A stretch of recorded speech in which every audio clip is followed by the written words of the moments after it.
नमस्कार, बहुत स्वागत है आपका। आज हम डिबेट में चर्चा करेंगे। पत्रकार जी बताएंगे कि क्या राजा भैया 2018 वाला खेला करने वाले हैं। राजा भैया को कौन नहीं जानता, रघुराज प्रताप सिंह। ये देखिए, यूपी में ही नहीं पूरे भारत में फेमस है। राजा भैया की राजनीति की बात अलग है और अभी सदन के अंदर यूपी के मुख्यमंत्री की जमकर तारीफ की है और मोदी जी की, कहा कि प्रधानमंत्री ना होते तो राम मंदिर ना बनता। तमाम ऐसे बातें ये कहते हैं बेबाकी से। और रघुराज प्रताप सिंह बीजेपी के साथ आने वाले हैं, इस पर बताएंगे पत्रकार जी। पत्रकार जी बताइए, लगभग तय हो चुकी है क्या बात, या फिर अभी किस बात पर पेच फंसी है? और अगर आ जाते हैं तो यूपी में कितना बड़ा झटका, क्योंकि समाजवादी पार्टी कांग्रेस साथ है, आम आदमी पार्टी कांग्रेस साथ है, इधर तो ये अवसरवाद अलायंस बना चुके हैं। क्या कहेंगे? देखिए, मैं राजा भैया के बारे में बतला दूं। ये याद रखिएगा, राजा भैया इस यूपी में एक सशक्त हस्ताक्षर है। चाहे उसको पॉजिटिव वे में ले लीजिए, चाहे निगेटिव वे में ले लीजिए। तमाम लोग लगे हैं कि प्रतापगढ़ से आसपास से राजा भैया का झंडा उखाड़ने के लिए, उनके पिताजी का, उनके बाबा का, उनके ताऊ का, उनके चाचा को बिल्कुल कोई नहीं उखाड़ पाया। मैं आपको बता रहा हूं, ये कटु सच है। अगर इंदिरा गांधी किसी को मानती थी तो राजा दिनेश सिंह को मानती थी। बच्चे बच्चे से पूछ लिए, किसी बुजुर्ग से पूछिए। राजा अगर इंदिरा गांधी कहीं सजदा करती थी तो राजा दिनेश सिंह के सामने करती थी। उनके चर्चे मशहूर थे। किसी भी बुजुर्ग से पूछिएगा इस न्यूज़ सुनने के बाद। इतनी बड़ी बात मैं दावे के साथ कह रहा हूं। दूसरी, राजा भैया का कुछ भी हो, एक वजूद था, वजूद है, वजूद रहेगा। राजा भैया को हराने के लिए सारे दल एक हुए मगर हरा नहीं पाए। मैं आपको बता रहा हूं, पता नहीं क्या इस परिवार की है, जिसके साथ ये रहते हैं, कहना नहीं कहिए चाहिए। एक बार मैं आपको बता रहा हूं, बसपा ने इनके लिए पूरी प्लानिंग बना दी। बिल्कुल। इनके पिताजी की पेशी हुई, मैं भी था कानपुर में। इनके पिताजी ने कहा कि शायद आज हम लोगों का दिन खराब है, बसपा का शासन था।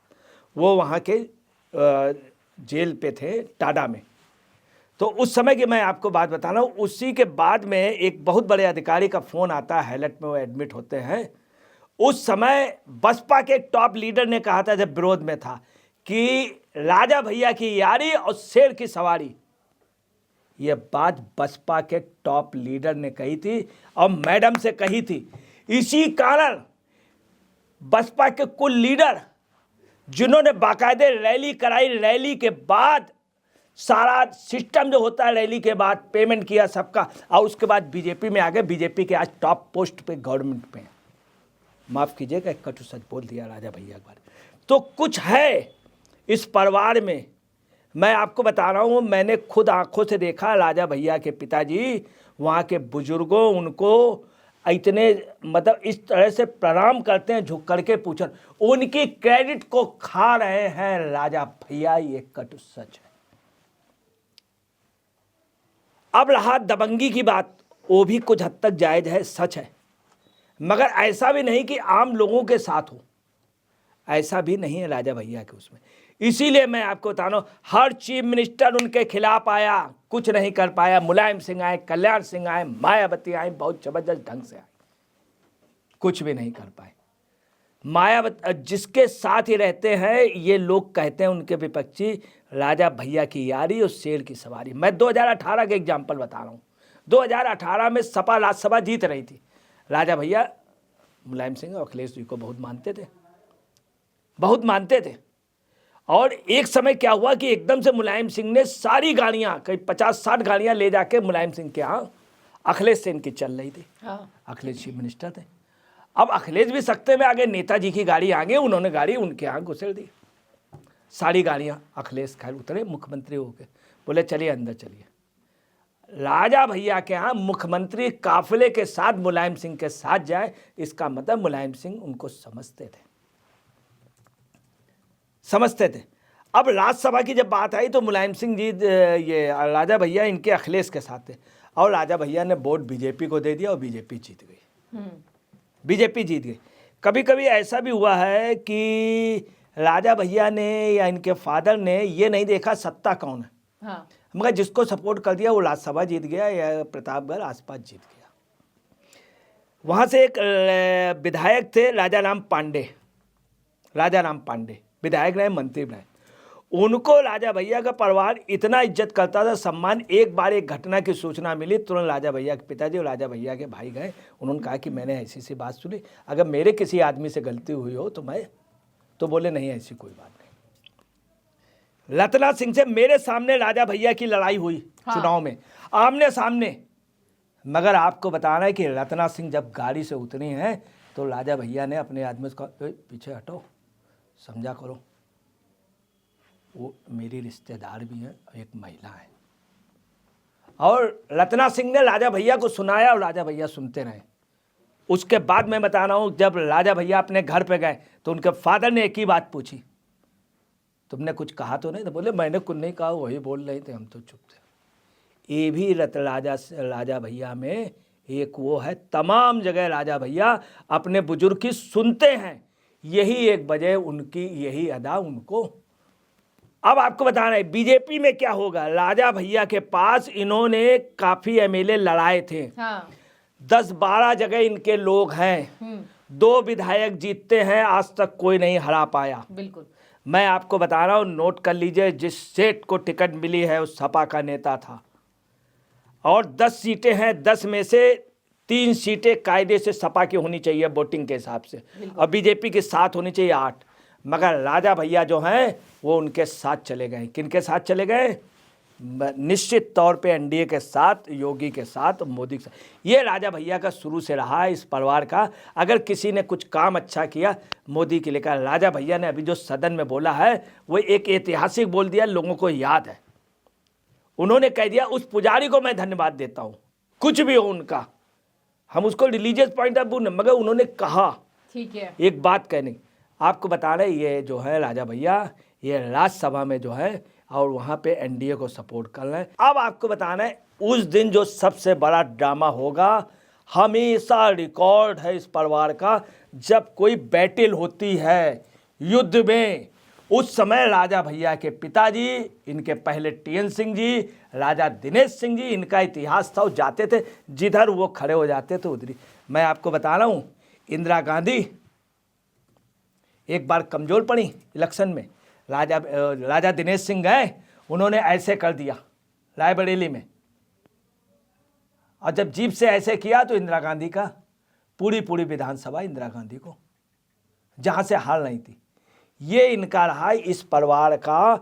लास्ट टाइम पे जिधर डिसीजन दे देते उधर इनका डिसीजन योगी और मोदी के फेवर में जाएगा। ठीक है, यही एक वजह है। मैं आपको बता दूं, पूरे देश में कई बड़े बवाल हुए, कई दंगे हुए, इनके यहाँ रहने वाला किसी भी सिख परिवार को छुआ नहीं गया। इनके इलाके में रहने वाला एक बार बहुत भयंकर दंगा हुआ था, किसी का भी नहीं, क्योंकि राजा भैया के पिताजी वहाँ जाके बैठ जाते थे। ये राजा भैया के पिता, जब मुलायम सिंह ने अगर प्रतिबंध भी लगाया है राम मंदिर बाबरी, तो राजा भैया के पिताजी, ऐसा नहीं है कि उन्होंने फिर मंदिर खुलवा के प्रसाद बंटवाया, फिर बीजेपी के शासन बंटवाया। जब ये राजा भैया के, इनके परिवार की खासियत है, इनको जो सही लगा उस पे आप समझ लीजिए, डंके चोट पे विजय। मैं आपको तो यही एक वजह है, आप नोट कर लीजिएगा, सपा के लगभग 6-7 विधायक वो निश्चित तौर पे राजा भैया के साथ। यही एक वजह है कि राजा भैया के खिलाफ सब लोग आकर के, प्रदेश सरकार आके, अधिकारी आके, आईएएस आईपीएस वगैरह सब, और मुख्यमंत्री तक आकर के, आप समझ लीजिए राजा भैया का कुछ इसलिए नहीं बिगाड़ पाए, क्योंकि राजा भैया के नीचे भी उनके यहाँ लोगों के संबंध है, अच्छे संबंध है। और राजनीतिक फतेह जो है इनका शुरू, आज तक ये हारे नहीं है युद्ध के मैदान पे। ये पता नहीं, एक बार यहाँ की वो गई थी फोर्स, पेशी वगैरह लगाई गई थी, उसके बाद प्रधानमंत्री ने दखल दिया था और ये कहा था कि दोनों तरफ से फायरिंग चल रही, दोनों तरफ से वो, तो कोई बीच का रास्ता निकाल दीजिए। ये बात राजा भैया के ताऊ और चाचा से देश के प्रधानमंत्री ने कहा था, और गवर्नर ने, कोई रास्ता निकाल दीजिए, ऐसा है कि हम भी झुक जा रहे हैं, आप भी कुछ सम्मानजनक, ये बात उनसे कही गई थी। हाँ, तो बीजेपी में इनका आना, ये योगी के खिलाफ नहीं जा सकते। राजा भैया के हम आपको बता रहे हैं, इस परिवार के आंख में पानी है, आंख में। कल्याण सिंह से जब भी बात हुई तो कल्याण सिंह से राजा भैया ने कभी आंख नहीं लड़ाई। ठीक है, आंख नहीं। यही पोजीशन योगी जी के साथ है, यही पोजीशन मोदी जी के साथ, यही सम्मान उन्होंने मुलायम सिंह को भी दिया था, मगर मायावती से उनकी नहीं पटी। वो एक बात अलग थी, वो एक बात अलग थी। इंदिरा जी भी अगर किसी से आंख में आंख मिला के बात कर पाती थी तो राजा दिनेश सिंह ही बात करता था। किसी भी बुजुर्ग से कह लीजिए, ईमानदार कांग्रेसी नेता भी कह देगा कि राजा दिनेश सिंह को इंदिरा जी बहुत दिल जान से मानती थी।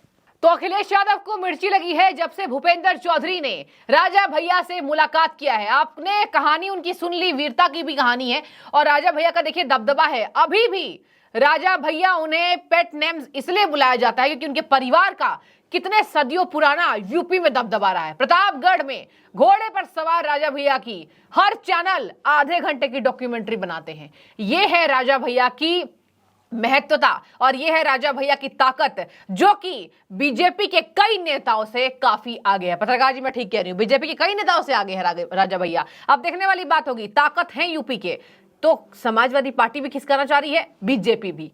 बीजेपी के साथ आने की लगभग बात तय हो गई है, लेकिन मुहर हम नहीं लगाएंगे, कल का इंतजार करेंगे, जो भी हो सकता है। आप अपनी राय रखिए। बहुत शुक्रिया आपका।